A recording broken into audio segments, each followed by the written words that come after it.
Ao longo da semana passada, a orientação do presidente Jair Bolsonaro para que os quartéis celebrassem o golpe de 64 provocou debate, indignação de historiadores, discursos revisionistas e decisões judiciais contra e a favor dos eventos militares. No domingo, milhares de pessoas foram às ruas das capitais repudiar o golpe e a ditadura que durou 21 anos no país. Em algumas cidades, pequenos grupos comemoraram o 31 de março. E o Planalto publicou um vídeo em que exalta o Exército como salvador do Brasil. Quem conversa comigo hoje é o cientista político Adriano Cerqueira, do Instituto Giga, que também é professor do IBMEC e da UFOP. Bem-vindo, Adriano. Tudo bem, né? Adriano, como é que você percebe esse episódio em torno do golpe? É o Bolsonaro... Da data, né? É o Bolsonaro sendo Bolsonaro. Eu confesso que eu esperava ele falando isso, porque ele se promoveu na carreira política, né, fazendo esse tipo de polêmica. É um assunto que domina bem. Ele veio do meio, né, ele veio dos quartéis, né, um capitão. E a base dele, muitos deles foram mobilizados por esse revisionismo que ele fala, né, do que foi a experiência 64, né, de que foi uma correção de rumos, enfim. Então, eu esperava que ele, mesmo sendo presidente, ele ao invés de tomar uma postura mais prudente, né, de não falar nada, que ele fosse realmente polemizar em cima disso. Inclusive nas redes sociais, né, que é o meio dele.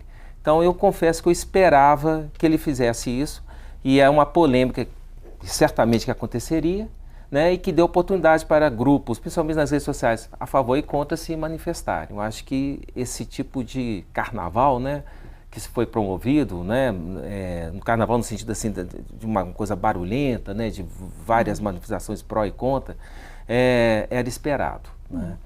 A lamentar é exatamente essa questão de como que a gente aqui no Brasil tem uma dificuldade de trabalhar com os símbolos da democracia, né, e com o próprio modelo da democracia. Né, nossa história política republicana tem grandes heróis que são figuras que não são propriamente democráticas. Né? A gente lembra, por exemplo, do Getúlio Vargas. Getúlio Vargas, o fato de ser um ditador, né, de ter se promovido em cima de um golpe e ter ficado 15 anos no poder direto, mas a imagem que se tem dele é de um grande estadista, uma pessoa que promoveu grandes conquistas, né, inclusive trabalhistas, sociais para o Brasil. Mas o modo como ele se inseriu na política é complicado.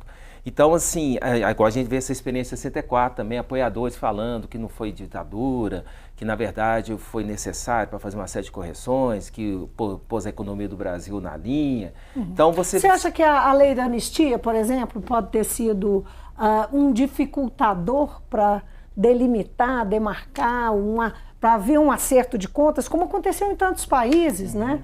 Diante de perdedores, vitoriosos e derrotados naquela batalha que foi, né, em torno do poder mesmo, em torno do que foi a ditadura militar.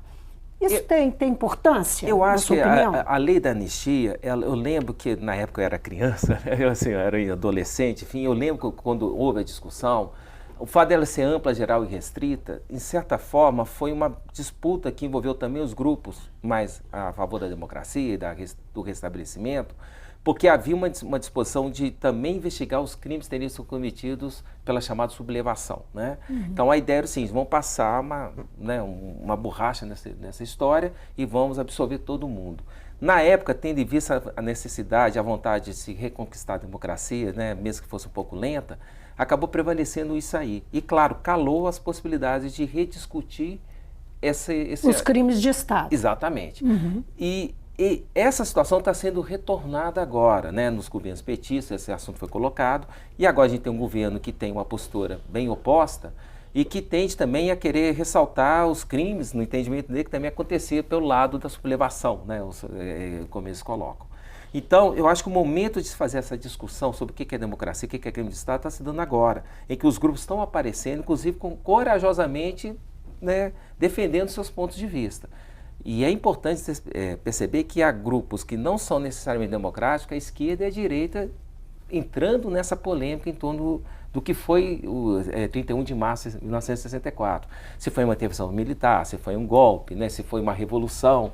Está começando a aparecer mais essas discussões. Então eu vejo muito isso como um movimento plural na sociedade, mas em que... Você não vê risco em revisionismo histórico? Eu também sou historiador, né? Como historiador, eu acho importante haver sempre a oportunidade de cada geração rediscutir a sua história. Então, eu acho que o revisionismo sempre vai aparecer. Eu acho impossível uma visão homogênea do que foi 64 se impor.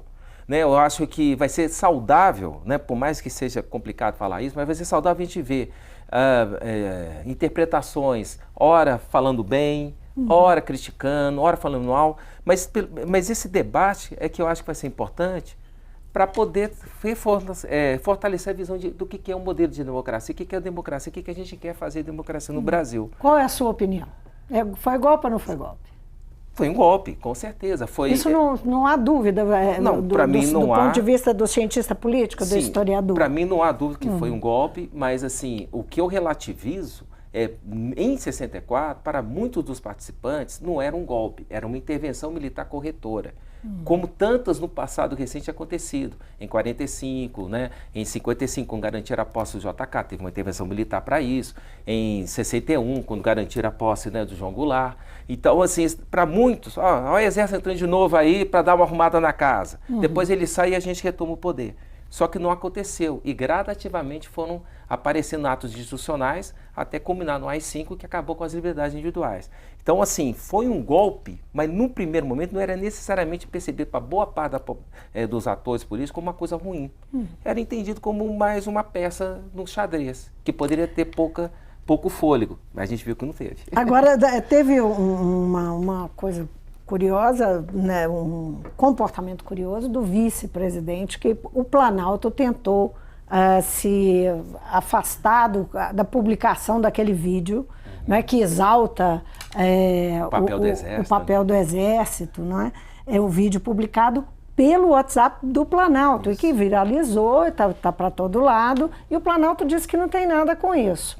E aí vem o vice-presidente da República e diz que se foi publicado, ele não usou o né? Pois é. Se foi publicado no blog, foi autorizado pelo presidente. O que te parece? Qual que é a sua impressão desse comportamento dele? Eu acho que ele falou uma certa obviedade, né? Meio para deixar as coisas muito claras, aquela lógica bem de caserna, né? Se for publicado e é para o porta-voz do Planalto, né? Então é porque foi autorizado, a menos que o presidente desautorize, e até o momento não desautorizou. Então eu acho que ele fez meio que uma interpretação assim. Agora, eu não vejo o problema do Bolsonaro assumir a publicação daquele, porque é o pensamento dele, né?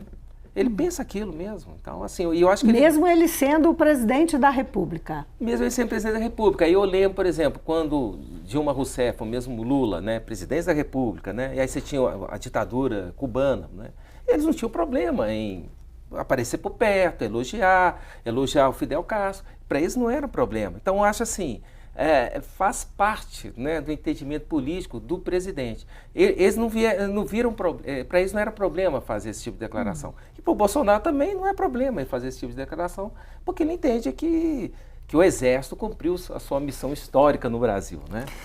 Os últimos dias nós vimos, semana passada foi uma semana quentíssima, né? Nós vimos dias marcados aí por troca de farpas entre Rodrigo Maia, o presidente da Câmara, e Jair Bolsonaro, uma discussão em torno da responsabilidade, de quem é a responsabilidade de tocar a reforma da Previdência, no sentido de comandar uma articulação política. O Bolsonaro dizia que o Rodrigo Maia e a Câmara tinham que assumir isso, e o Rodrigo Maia dizendo que não, que o governo tinha que, né, o presidente tinha que assumir esse papel e tal. Enfim, qual foi que impressão deixou para você esse embate? O que ele significa nesse contexto político que nós estamos vivendo de 3 meses de governo Bolsonaro, a direita, a extrema-direita, chegando ao poder com uma atitude bastante diferente de outros presidentes. Nós temos Bolsonaro inaugurando um tete-a-tete, ou reinaugurando, porque isso não é novidade, mas agora com as redes sociais, um tete-a-tete com o eleitor, né? Já na condição de presidente. Como é que você percebe esse episódio todo? Bom, primeiramente, eu acho que a postura do Bolsonaro no relacionamento com o Congresso é uma postura que, por incrível que possa parecer, o coloca mais ao centro, né? Ele não está agindo como uma extrema-direita, por exemplo. Porque se fosse uma extrema-direita, ele mandaria medida provisória, ele usaria todo o poder de pressão, ele falaria como presidente, eu quero que aconteça dessa forma, eu quero que o meu poder seja respeitado. Não está falando isso. Está falando o seguinte, olha, eu pessoalmente fui ao presidente da Câmara, do Poder Legislativo, entreguei em mãos dele um projeto que eu considero que é muito importante. Agora, quem vai discutir esse projeto, quem vai aprovar ou não esse projeto, é um poder que não é o meu, é o Poder Legislativo. Eles que se veem com isso. Então você vê que é uma postura mais democrática, mais liberal democrática. Tipo assim, é esse poder que tem que resolver esse assunto. Eu, executivo, eu vou ficar no meu papel. Aparentemente é isso que ele está demonstrando. Não sei até que ponto é exatamente. Não há nenhuma estratégia nisso? Eu acho que Quando reincidentemente há disputa, há embate, a gente tem visto isso como uma fórmula. Eu acho que há um estranhamento no Poder Legislativo do tipo assim, de novo mineiro, né? Uai, a gente está com tanta força assim, então vamos pegar aquela PEC, né, que obriga os gastos no orçamento, que está desde 2015, vão aprovar, e aprovaram, né, na Câmara rapidamente. E não houve nenhuma reação peremptória, né, do Bolsonaro ou do Palácio, tipo assim, nós sofremos uma derrota. Pelo contrário, muita gente no entorno do presidente falou que foi bom, é o Legislativo recuperando o seu poder. Inclusive o filho dele. Bolsonaro. Então eu acho que na postura dele, eu falo acho porque a gente não tem essa informação precisa. É como se o Bolsonaro dizia o seguinte, eu fui convencido pelo ministro Paulo Guedes, que é da Economia, que entende tudo, que é importante essa PEC, né, da Previdência. Então tá, Paulo Guedes, vai lá, conversar com o povo lá da Câmara, que eles que mandam, eles estão com a bola agora, vai convencê-los da necessidade de fazer essa reforma. A minha parte eu já fiz. Eu encaminhei a proposta e agora é com você. Aí vai para o Sérgio Moro, se esse pacote da justiça é importante mesmo, né, da segurança, vai lá negociar isso também na casa. Parece que está dando para algumas missões, que não é bem a área dele, ele está outorgando, está delegando a tarefa de aprovação. E, nesse ponto, ele está agindo surpreendentemente de um modo mais democrático, nesse sentido, mais republicano, de respeitar os poderes. E o interessante é que parece que o parlamento não está estranhando essa postura. Porque a figura e a palavra do presidente da República, no Brasil, o país é presidencialista, nós já tivemos a oportunidade de escolher entre parlamentarismo e presidencialismo, e fizemos a segunda opção. Essa forma de agir, né, implicaria, então, um novo jeito, um novo modelo de presidencialismo, um presidencialismo mais light? Está me parecendo que sim, tanto até que seria um modelo que reconhece a força do Congresso, porque qual foi o grande problema da democracia brasileira desde 90, quando o Collor assumiu o poder, né? Foi eleito em 89, assumiu em 90. A gente teve uma relação sempre muito conflituosa entre o Congresso e a presidência, e a presidência sempre reclamando de como ela é limitada nas suas ações pela casa, pelo Congresso, e tentando construir formas de convivência. Mas Fernando Henrique inaugurou esse modelo e também o Lula conseguiu trabalhar bem, que foi meio que a cunhada presidencialista de coalizão, em que é uma forma em que o Congresso aprova as coisas, mas sempre sob a batuta do presidente.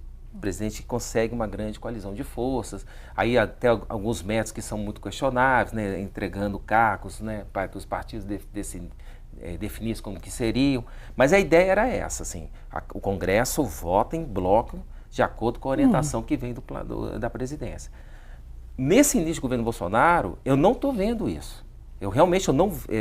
Você não vê esse fato acontecendo. Porque você vê uma coisa mais atomizada. Você vê a iniciativa do presidente apresentando projetos importantes, como o do Sérgio Moro e do Paulo Guedes. Então, em 3 meses de governo, são 2 grandes projetos muito importantes.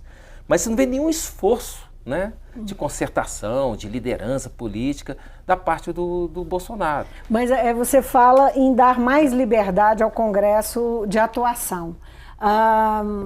saíram nos últimos dias algumas matérias de bastidor ouvindo deputados que têm uma leitura de que seria, na verdade, uma estratégia que pode levar ao enfraquecimento do Congresso quando expõe o Congresso no sentido de, olha, a responsabilidade de aprovar a Previdência é do Congresso, o Congresso que resolva lá, o Congresso, mas mantém uma tensão, não é? Nós sabemos que o Congresso é muito pulverizado, não é? Não tem uma base articulada, quer dizer, isso por si só é um grande impedimento. Sim. E aí? Não pode passar por estratégia?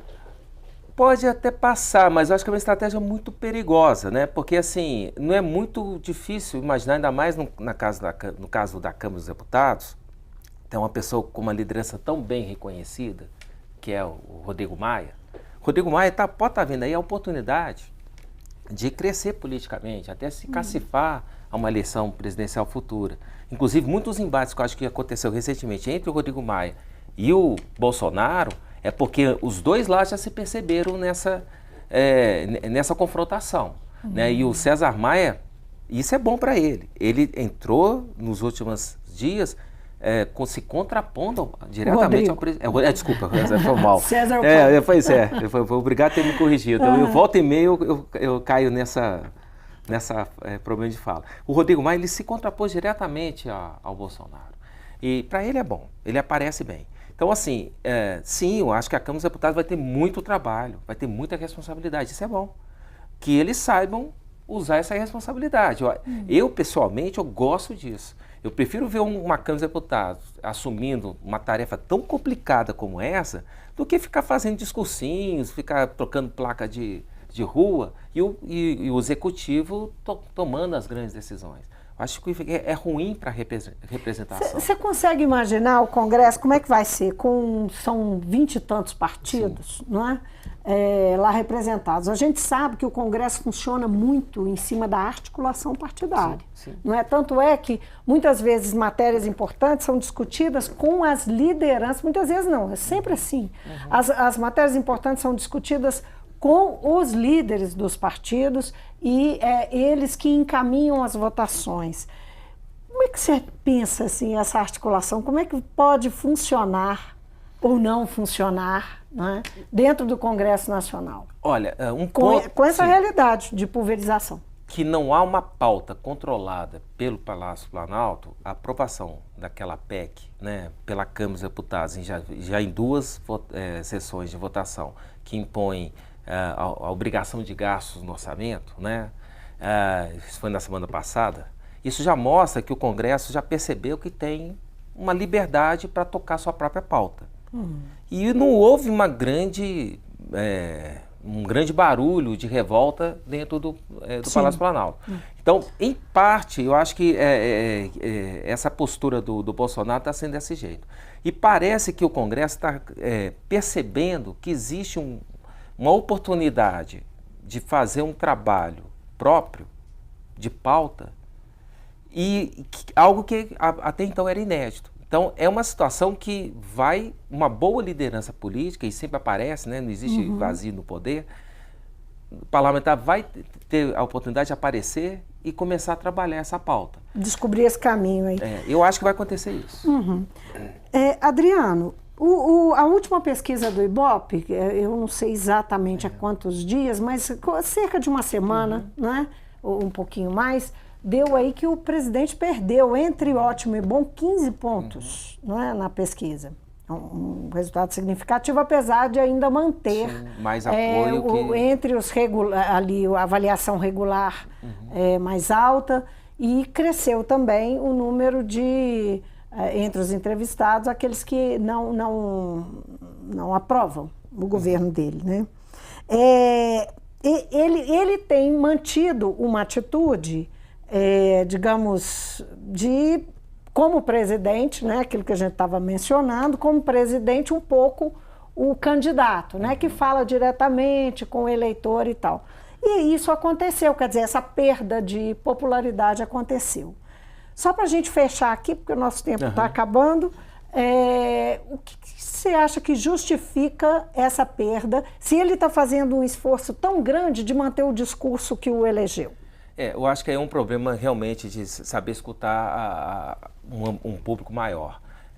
O público mais fiel ao Bolsonaro continua achando ele muito bom, enfim. Só que uma parcela significativa do eleitorado do Bolsonaro, em especial no segundo turno, foi de pessoas que viram nele uma alternativa menos ruim à outra que se representava.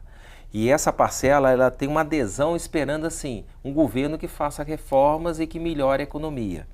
E essa barulhada toda está dando a impressão de que ele não está tão comprometido com isso. Então, essa parcela do eleitorado, que está um pouco frustrada, porque o andamento dessa discussão das reformas econômicas não está sendo como esperado, e não está havendo um trabalho presidencial de condução dessa discussão, como a gente acabou de falar agora, me parece que está frustrando o apoio dessa população. Não é muito cedo para isso estar acontecendo?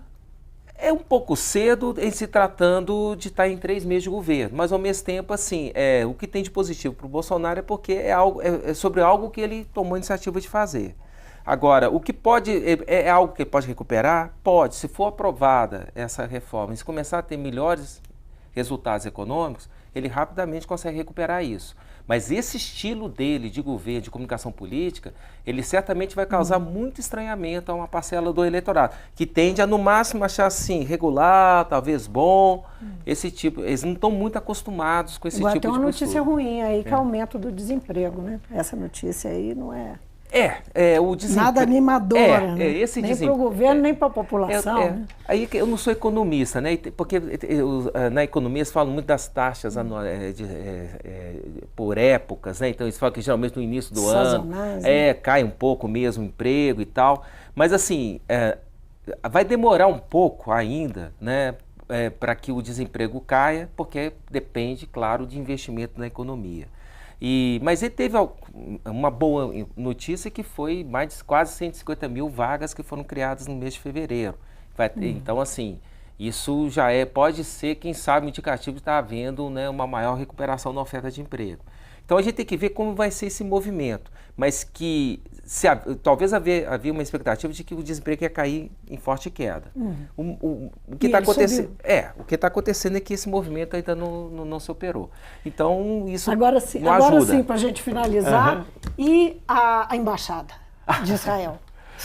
Só para a gente dizer que não falou sobre isso, nós vamos falar ainda essa semana, mas com você. Olha, isso é uma questão de campanha, né, que ele se comprometeu, né, por conta de uma questão ligada mais religiosamente, né, e ele conseguiu até sair de uma forma, ao meu ver, muito habilidosa. Ele recuou na ideia de já abrir uma embaixada, mas abriu um escritório de representação comercial, né, que não tem... no cravo, outra na ferradura, exatamente, né, eu acho que foi uma saída até hábil, né, e que mostrou a ele um comprometimento das duas partes, de que pretende avançar nisso, mas ele também reconhecendo que o mundo árabe é importante, que talvez não seja tão bom perder a receita agora, porque uma embaixada nesse momento podia gerar esse inconveniente, né? Adriano, muitíssimo obrigado pela presença. Eu que agradeço, como sempre, Guilherme. Muito obrigado. Eu conversei com o cientista político Adriano Cerqueira, ele é professor de Relações Internacionais do IBMEC, professor também da UFOP. Nós falamos aqui... nesse momento que o governo Bolsonaro completa aí 3 meses, teve muita polêmica, muito bate-boca entre executivo e legislativo. Nós tivemos essa semana marcada aí também por essa polêmica em torno do golpe de 64. Bolsonaro falou para os quartéis comemorar, depois voltou atrás, a justiça entrou no meio, as opiniões se dividiram, houve uma polarização em torno desse assunto. Então, sobre isso e outras coisas mais, conversamos hoje no Mundo Político. Se você quer rever a entrevista, é só acessar o YouTube ou o nosso site para falar conosco, e-mail ou Twitter. Então, obrigada pela companhia e até a próxima.